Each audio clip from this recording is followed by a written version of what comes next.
What if I was to tell you that album art isn't just a decoration, but it's really a gateway to the music's soul? Well, this may well be the case, but no one did it better than King Crimson.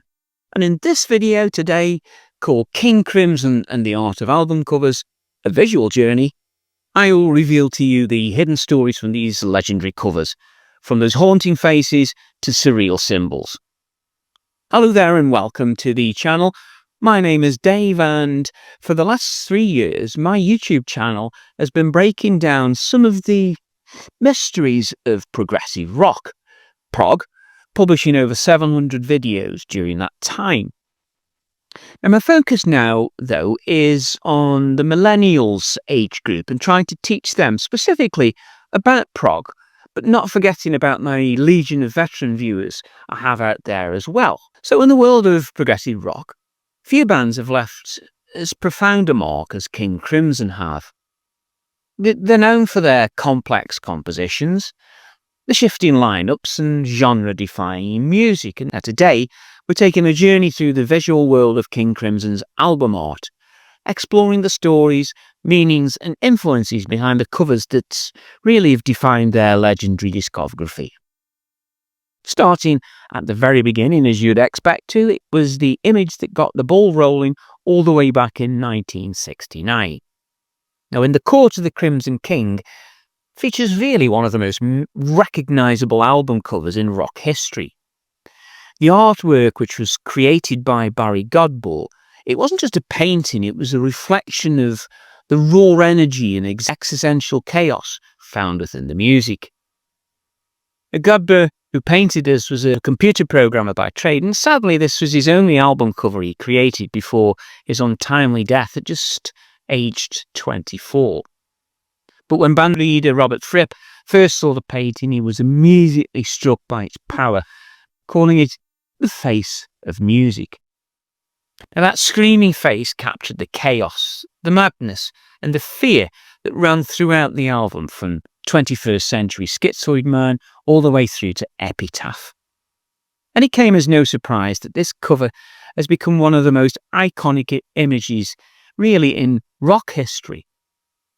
It set the tone for King Crimson's future visual identity: bold, unsettling and uncompromising. Now from this point forward, album covers were used to reflect the shifting abstract nature of their music. Their follow-up album, In the Wake of Poseidon, released in 1970, continued this theme of duality and chaos. But this time, the surreal collage-like design introduced elements of mythology, and this blending humans with supernatural figures to great effect. Each figure seemed to represent quite different facets of human experience, from the celestial to the monstrous.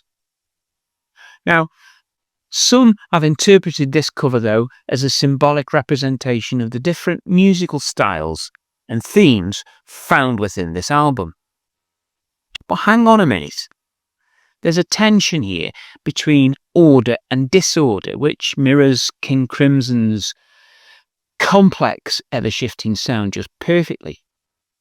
By 1973, Crimson completed a major U-turn and introduced a minimalist design with the release of Larks Tongues in Aspic.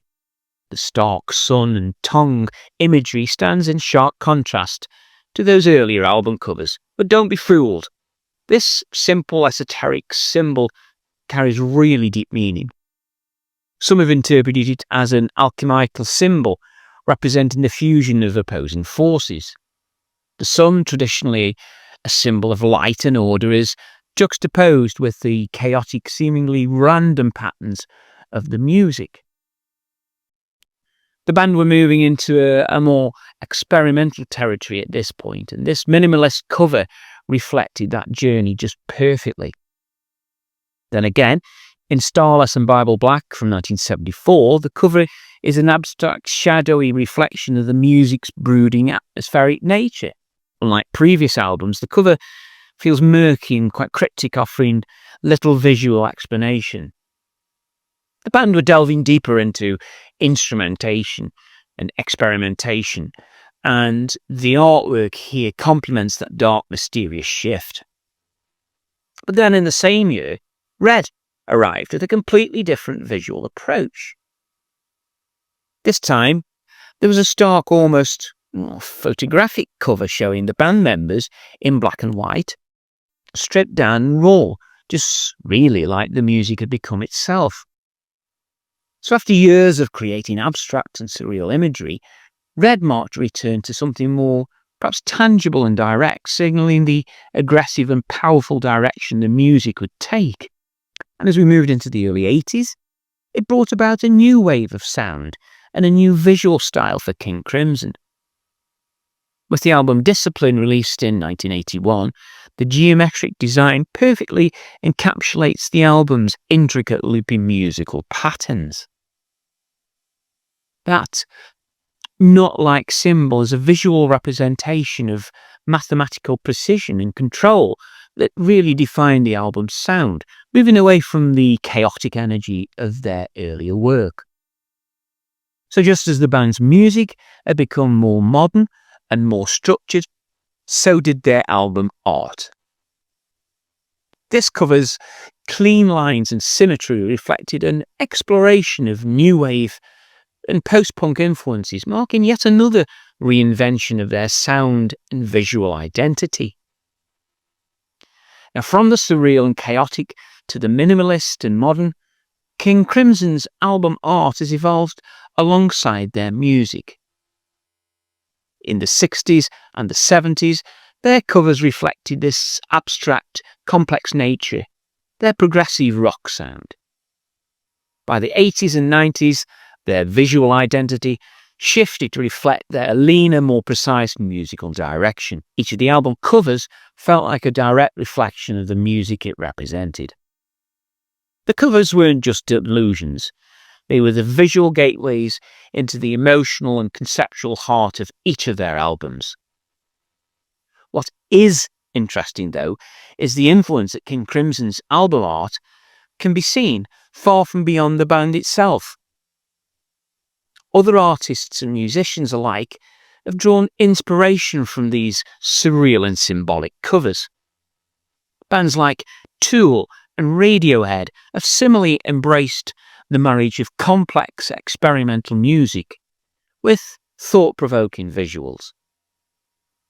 Bringing it right up to date, even today, fans continue to reinterpret and celebrate these iconic images. Now, with the resurgence of vinyl records that's going on, album art is once again taking centre stage, and the visual legacy of this great band remains really as relevant as ever. So I want to know in the comments, which is your favourite KC cover? Do you have a personal interpretation of the artwork for any of the albums? Let me know, please. Now, if you are a millennial, what are your thoughts on this band? Has this video been of value to your understanding, this brilliant genre that is prog? Now, I need to know your thoughts, and as well, don't forget to subscribe for more deep dives into the intersection of music and art from particularly the big six of prog. Thanks for watching this one, and I'll see you all next time. Bye for now.